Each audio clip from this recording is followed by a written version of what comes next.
best podcast in Long Beach, California. This is Tacos and Workouts. He was on all these magazines, and he was like all excited. And then his father wrote a book. Yeah. I mean, what are you gonna say? You write a book about someone your son is a psycho and.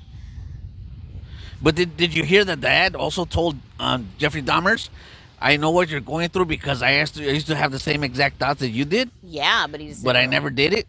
Yeah.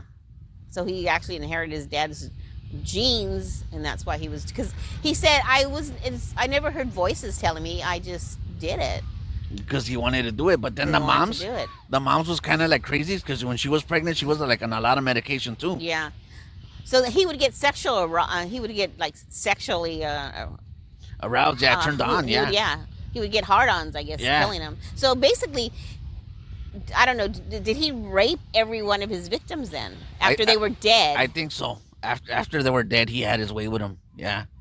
Wow. But he used to like to like drug them first, then cuddle with them, and then like cuddle, huh? Yeah, he loved cuddling, huh? Remember at first when he started cuddling with the mannequin and the grandma busted him? Yeah. She goes, I got rid of that thing. Yeah, man, that's crazy stories, man.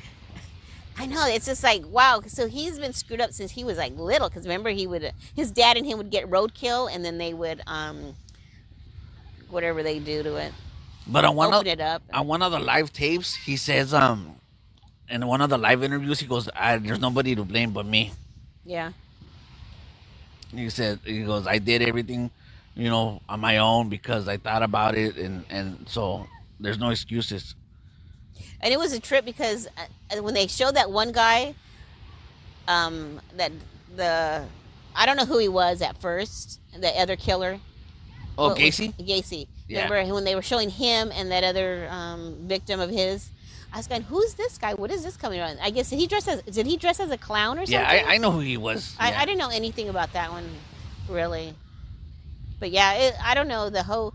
What I enjoyed about the series, it wasn't just about him. It was about the victims that he actually killed, like the death man. I shouldn't say boy. The death man that he killed. That one broke my heart. Yeah, that was so sad. He wanted to be a model, and he liked him.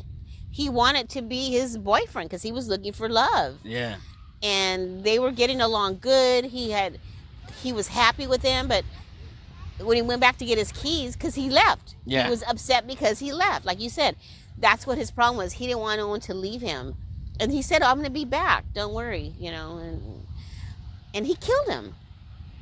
And that was just like, so, like the other victims, a lot of victims he picked up at the bar, at the gay bar, and then he brought him and killed him. How about the one time when that one guy, he was taking someone in the taxi, and the guy runs up to him and says, don't go with them, don't go with them. Oh, yeah. He was like so mad, but okay, my question is, okay, that guy that ran up and said, hey, don't go with him, was he the same guy that was like a counselor? No, that's the guy that he picked up when he had car troubles, remember? Yeah.